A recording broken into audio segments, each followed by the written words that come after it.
नमस्ते नमस्ते साथीहरू। म आज टेक्सासको डालसमा यो नेपालीहरूले बनाएको यो गौरवशाली एकदमै मनभित्रैदेखि प्रफुल्ल भएर आइरहेछ यो पशुपति मन्दिर। ठुलो विशाल चाहिँ नि डाँडोमा ठुलो भव्य रूपमा चाहिँ यहाँ मन्दिर बन्दैछ। यो भित्र चाहिँ पूजाआजा भइरहेछ।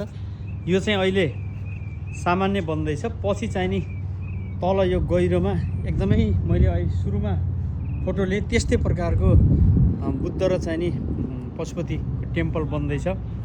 यो असाध्यै मलाई गर्वको महसुस किन भयो भन्दाखेरि यस्तो ठाउँमा नेपालीहरूले यति ठुलो प्रगति गर्नुभएको छ। म केन्टकी राज्यमा बस्छु तर पनि मलाई असाध्यै गर्व लागेको छ। यहाँ भित्र ठुलो पूजा चाहिँ नि चलिरहेछ। यो चाहिँ एउटा खुसी र अवसरको कुरा हो। मलाई चाहिँ यो भिडियोमा कैद गर्ने मन लाग्यो। यहाँ चाहिँ धेरै नेपाली समुदायको चाहिँ भिडभाड छ। आज शनिबार हो। यस्तो प्रकारको चाहिँ यो प्रगति देख्न पाइयो।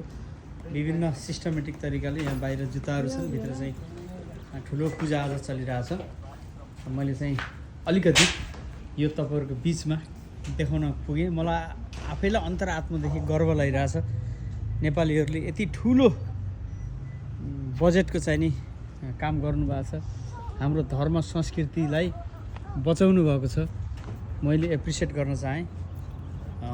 यो चाहिँ मलाई असाध्यै गर्व लाग्यो, खुसी पनि लाग्यो भनेर चाहिँ यो अलिकति यो टेक्सासमा नेपालीहरूको बाक्लो उपस्थित पनि छ। टेक्सासमा उहाँहरूले चाहिँ यस्तो चाहिँ एकदमै गर्वको काम गर्नुभएको छ। यो मन्दिर चाहिँ नि यो स्टाइलको मन्दिर यो गहिरोमा यहाँ बन्दैछ।